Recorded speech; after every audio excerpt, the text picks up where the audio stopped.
बरं मला एक सांगा, तुमच्यासोबत असं कधी झालंय का, की तुम्ही खूप मेहनत करायचा विचार करता, पण मनात कुठेतरी एक विचार येतो, अरे जर नशिबात असेल तरच मिळेल ना, मग एवढी मेहनत करून काय फायदा? आपण सगळेच कधी ना कधी या विचारात अडकतो, पण तुम्हाला माहितीये, हाच प्रश्न अर्जुनाने रणभूमीवर कृष्णाला विचारला होता. अर्जुन म्हणाला, कृष्णा तू म्हणतोस तू काळ आहेस, जे व्हायचं ते तू आधीच ठरवलंय, मग मी का लढू?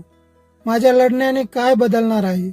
आता कृष्णाने जे उत्तर दिलं ना, ते तुमच्या आणि माझ्या आयुष्यालाही लागू होतं. कृष्ण म्हणाले, पार्थ हे बघ, भूक लागली आहे हे सत्य आहे आणि तुझं पोट भरणार आहे हेही कदाचित नशिबात लिहिलेलं असेल, पण अन्नाचा घास तोंडात घालण्याचं कष्ट मात्र तुलाच करावं लागेल. नशिबात जेवण लिहिलं असू शकतं, पण जेवण भरवणं नाही.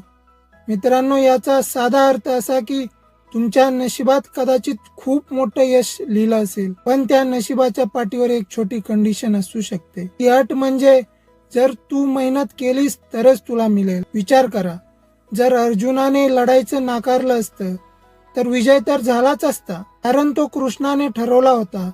पण अर्जुन म्हणून त्याला जे प्रेम आणि आदर मिळाला तो मिळाला असता का?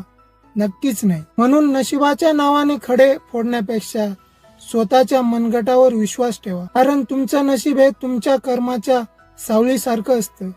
तुम्ही धावलात तरच ते तुमच्यासोबत धावेल. काय वाटतं तुम्हाला? नशीब कर्माला घडवतं की कर्म नशिबाला? कमेंट्स मध्ये तुमचं मत नक्की सांगा.